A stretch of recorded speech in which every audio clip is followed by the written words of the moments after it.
there is a level where climate anxiety can be healthy and it can drive those climate actions that we really need. So, but then there's also the other side where people aren't maybe anxious enough, and it's not that we want to cause people to be anxious, but we want people to be aware enough of what's happening to then also do those climate actions. So it's quite an interesting dynamic.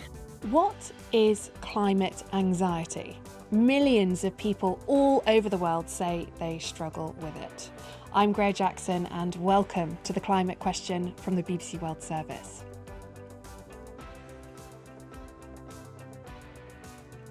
Let me introduce you to our two experts. They are Dr. Daniela Watson, a chartered health psychologist and a research associate at the Climate Care Centre at Imperial College London. Welcome. Thank you. Thanks so much for having me.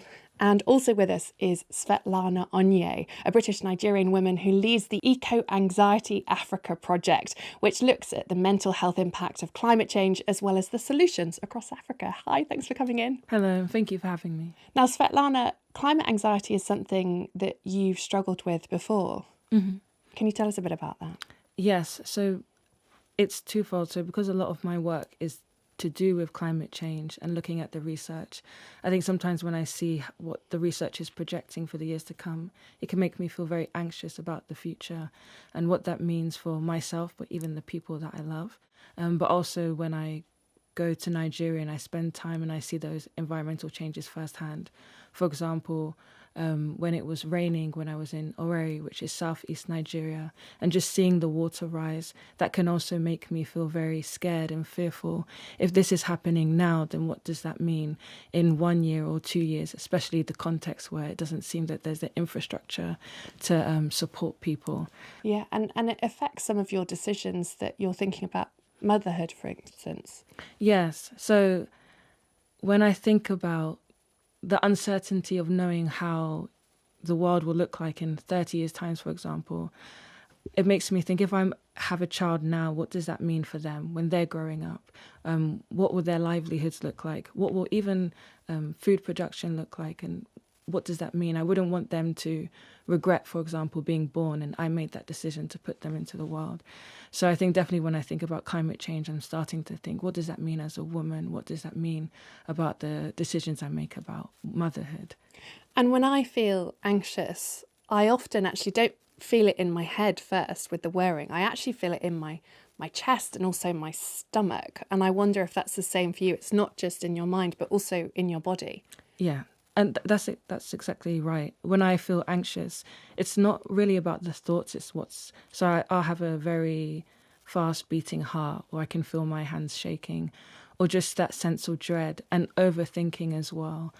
So I think it's not about necessarily the thoughts I'm having. It's how I feel it that makes me realise, okay, I'm actually very anxious in this moment. And I know many people around the world, this is something that they have struggled with. One of the largest surveys published in The Lancet looked at 10,000 or spoke to 10,000 young people in 10 countries, and around 2/3 of them said that climate change made them feel scared, anxious, angry, powerless, helpless or guilty.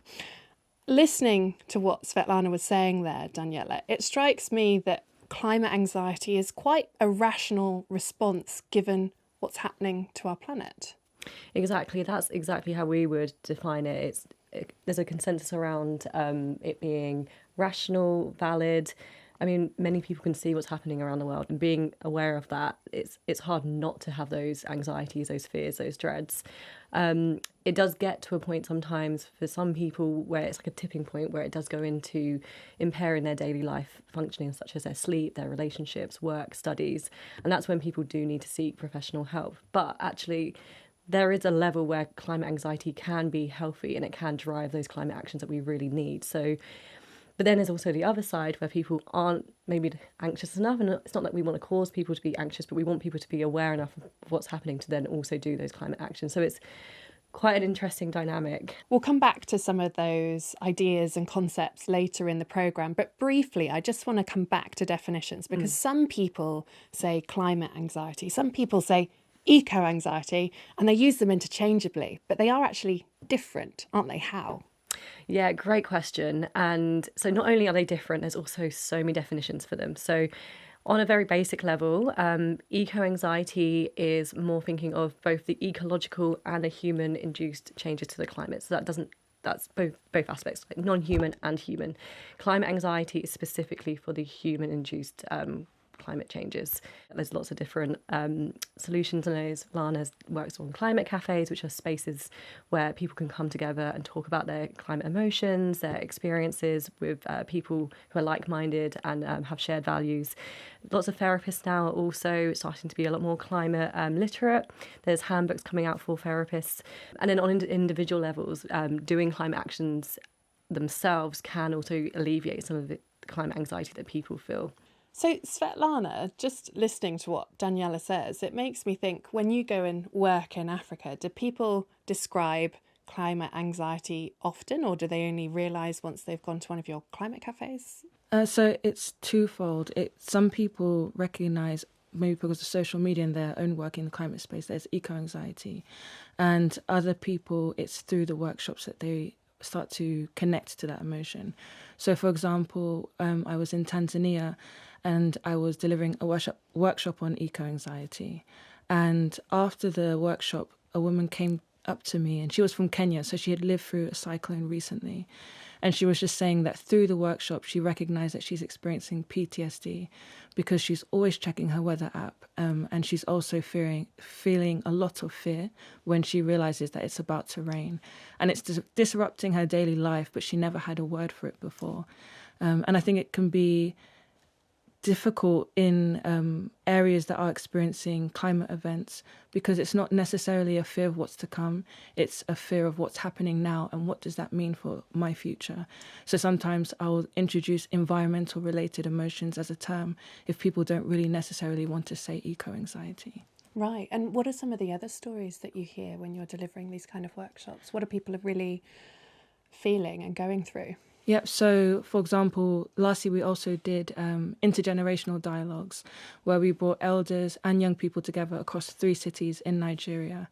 And what we found with elders is they were speaking about grief of the environmental loss and how that's impacting their culture and their heritage. Maybe they grew up with specific trees or lakes that they no longer see, and they don't really know how to overcome that loss. And then with young people, they're also experiencing separation. So one young person in particular was speaking about how soot in the air in where they're from meant that they had to leave for health-related reasons. But it means that they've separated themselves from their family and the grief that comes with that. Farmers also talked to me about a piece of them dying with the crop that is dying because of water scarcity. So it's also compounded by the social and economic conditions where when there is a climate event or there is droughts, there isn't necessarily the resources or the infrastructure to support them or even give them welfare support. And then with these climate cafes, we've seen that it has had an impact. So for example, when we did the intergenerational dialogues, we did a pre-survey and we found that over 57% were experiencing eco-anxiety and 47% of those people were saying that it's impacting their daily lives. And then after the dialogue, 70% said they now feel more hope. So conversations is just one key in a big cog, but it does really create change and hope in people. When we look at the data, do we know that this is a global phenomenon, that people are suffering mentally as a result of climate change? For sure. So part of our flagship research project, Connecting Climate Minds, which Svetlana was actually a part of as well, we spoke to over 1,200 people from 126 countries, asking them about climate change and mental health. And kind of, as Svetlana alluded to, they wouldn't always mention the terms eco-anxiety or climate anxiety for multiple reasons. Firstly, that the term anxiety is not in a lot of local languages and dialects, let alone climate anxiety. But yeah, different ways of talking about what's happening, using words such as dread, fear, we hear lots of different stories around suicides with farmers due to, like you were saying, losing their crop and their income. For example, our colleagues in the Philippines, when they've run focus groups with young people, they hear of the young people being in complete fear in anticipation of the next typhoon, because the Philippines has 20 typhoons averagely per year. And even in the UK, a country where we're not as impacted right now, in 2022, we had the 40-degree heat wave in London, and people are fearing what might happen in the future, as well as I think a lot of what we hear from most countries is the frustration and powerlessness around the government and corporate inaction, and hearing all these kind of doom and gloom news stories around the world. Not to jump forward to the solutions, but some of the solutions are to kind of manage yourself around those news stories and look for like positive ones. Hopefully this podcast will be. Let's hope so. I mean, it's interesting that so many people were willing to open up and talk to both of you, frankly, about their feelings, because even in places like the UK, but I imagine it's much worse elsewhere, there is still such a stigma associated with mental health, Svetlana. Yeah, so for example, on the continent of Africa, mental health resources are already under-resourced. And sometimes people experiencing mental illnesses, they're told that it's a spiritual issue, and there's this fear of being ostracized from your community. So what happens is that it's an advocacy angle that you're also approaching it, where you want them to recognize that it's safe and it's okay to recognize that you're experiencing grief or fear or suicidal ideation because of your life and how closely linked it is to the environment. So what we're trying to do also is to destigmatize it, because we find that when we bring people together in these contextual climate cafes, that they feel this sense of community and belonging. And also in a lot of African societies, community has always been a big thing. I know for me as a Nigerian, as an Igbo Nigerian, coming together in the village and making decisions together is a big part of that. So we also recognize that if we're able to contextually think of solutions, then we can destigmatize it and create solutions that speak directly into people's lived experience. We've talked a lot about how challenging climate anxiety is, how much of a struggle it is for so many people. And so I think it's kind of a surprising question to ask, but there is some research that suggests that climate anxiety can actually be helpful, Daniela. Yeah, that's exactly right. I mean, ultimately, we want everybody around the world to be doing some climate actions to some degree. So climate anxiety can motivate climate action. Yes, exactly. So climate anxiety can be a direct motivator of climate actions. And there was a paper published this month, actually, where they described the Goldilocks zone of climate anxiety. One's too hot, one's too cold, and then there is one that is just right. Exactly. So with climate anxiety, if it's too much, obviously it can stop people functioning in their daily lives. It can prevent relationships, burnout, work, studying, and also sleep, and lots of different, and even eating and physical activity, lots of different behaviours. And it also means that they're less likely to be doing the climate actions that they probably really want to be doing, because, I mean, they're still feeling really high levels of climate anxiety, but they're no longer being able to do the, climate actions that they want to do. And like you say, burnout is a really big reason for that. On the complete other side, where it's too little, people might not be aware or might not, or sometimes I hear this a lot, ignorance is bliss around the climate crisis. So their climate anxiety is low, which also means their climate actions are low, and maybe they could be doing more. And that's kind of, I guess, as a behavioural scientist, that's like another hat I have on. We want to be motivating people to be doing more climate actions if they're not already doing so. But then there's this Goldilocks zone where the climate anxiety is not too much, it's not too little, and they are doing those climate actions. So it's trying to keep people in that zone, really, and not obviously let them go But further. Surely some people listening, like anyone who's felt anxious, it's not a nice feeling, right? It's a horrible feeling, and you want to get rid of it as soon as possible. Why is climate anxiety good? Surely we want to live without any sort of climate anxiety at all, healthy and happy. I mean, that sounds like an amazing world to be living in, but I guess that's not the reality that we have. And I'm not suggesting we need to try and make people more anxious, but I guess we do need to motivate people to do the climate actions that we need to reduce emissions.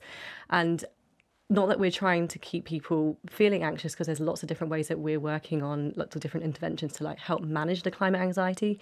So there's, I guess, a tension between managing the climate anxiety so it doesn't get too much, but also making sure that people still want to do their climate actions.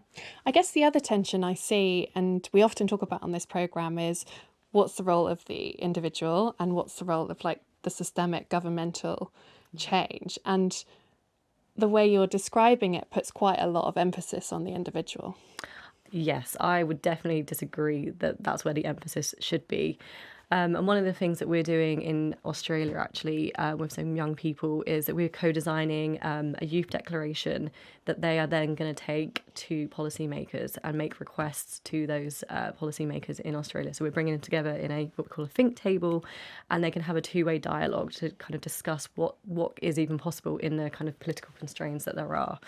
And I just, want to emphasise that this is not an individual level issue. We need to be like the top emitters need to be the focus. And there's lots of research in the behavioural scientists where colleagues are interviewing the 1% richest people in the world and trying to see what their motivations are. And actually, the research has shown that they don't think that they're being too bad. They actually think they're being like fairly normal. I guess the social normal around the people that they socialise with, it probably is feeling normal. So there's definitely a lot of research also targeting them as well. I mean, Svetlana, how did you manage to come out of that phase of anxiety and do something useful or channel it, I suppose? I think it came from the knowledge that if I'm stationary, there cannot be any change. And as we've mentioned, it's not the individual, but there's so many impactful things that can occur when you do community change. So, for example, the Eco Anxiety Africa project, with that work, we see directly how it empowers young people to cope with eco-anxiety, but also through training them, go into their own communities and create their own Zen cafes. And then with the UK Youth Climate Coalition, going to COP and understanding international policy is another way to make sure that as young people, we feel that we have a say and we're able to commit to change. And also seeing how conversations about mental health is growing. So, for example, following COP30, mental health and psychosocial support is now an indicator under the Global Goal on Adaptation, which is a shared set of aims to help countries strengthen their ability to adapt to climate change. So essentially now there is a global recognition that mental health support is a part of resilience. And that's it's a really hopeful thing, because it now means that if we are doing work towards governments or policymakers, we can encourage them to think about mental health support after a climate event that can really help people to survive through extreme weather events. And also, now there needs to be policies to help people with eco-anxiety in the school and the workplace. Health generally is always in need of extra money, and you're asking for even more, something that is expensive, necessary, but very expensive. Who funds these sorts of projects? Where does that money come from?